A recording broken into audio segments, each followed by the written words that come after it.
Со иницијатива за референдум и лидерска средба под покровителство на грчкиот председател Прокопис Павлополус излезе шефот на партијата Независни Грци Панос Каменос, кој е коалициски партнер во владата на Алексис Ципрас.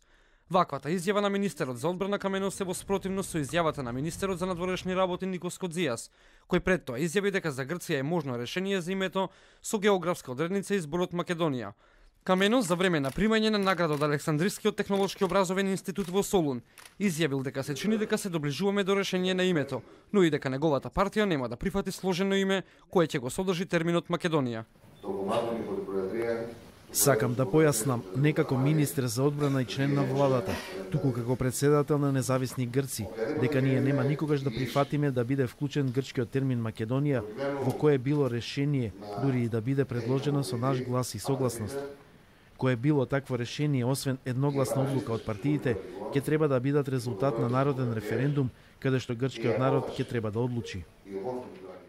Грчкиот министер за надворешни работи Кодзијас во последниот брифинг за новинарите кажал дека проблемот со името се состои од 4 дела и дека само првите 2 дела се под мандат на медијаторот Метју Нимиц, додека за другите прашања кои го вклучуваат и опсегот и начинот на употребата на терминот Македонија, но и изведените зборови од именката, треба да се договорат со македонската страна.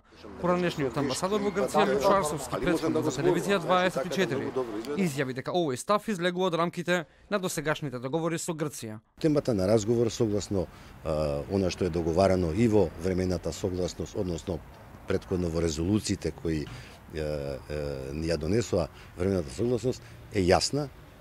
Тоа е разговори околу додека не се реши прашањето со името. Нема, значи треба да одиме во внимателно читање на сите тие донесени и усогласени ставови во документите меѓу двете земји. Каменос пак во своето обраќање кажал дека борбата за терминот Македонија е со цел наводно да не се загрози идентитетот на грчкиот дел на Македонија. Едната и единствена Македонија, грчката Македонија секогаш беше, а посебно во последните години, цел на словенската закана.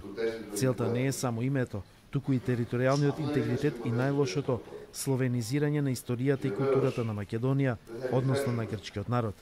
Познавачите на проблемот со името посочуваат и дека немањето на единствен став на грчката влада за проблемот со името ќе придонесе за потешко доаѓање до евентуално решение.